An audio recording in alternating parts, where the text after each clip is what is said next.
Kwa majina naitwa Suleiman Msumi, mkurugenzi mtendaji wa halmashauri ya Arusha, na leo hii nimepata wasaa wa kutembelea banda la wakala wa umeme Tanzania almaarufu kama TEMESA.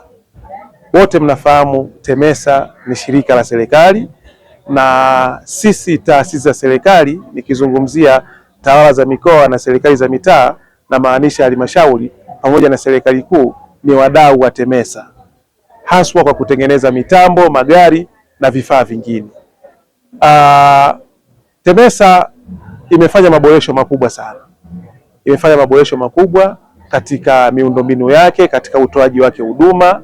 Kuna mashine nyingi sana za kisasa. Kwa hivi mimi ni shuhuda, kwa sababu nikiwa kama msimamizi namba 1 wa halmashauri, accounting officer, nalithibitisha hilo.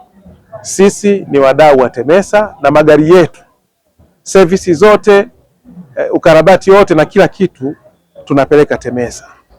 Ni wasii wa taasisi wenzangu, taasisi za serikali, tutumie kilichokuwa cha kwetu kwa ubora zaidi, lakini pia kwa thamani halisi ya fedha na kwa uhakika wa vifaa vinavyofungwa katika magari yetu na ufundi unaofanyika, kwa sababu TEMESA imeboreshwa sana, ina mafundi wabobevu na wanafanya kazi kwa uzalendo wa hali ya juu.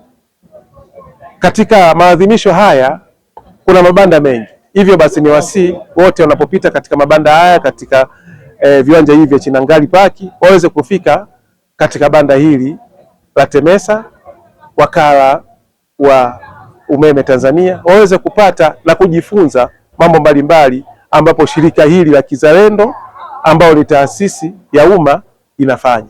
Asante sana.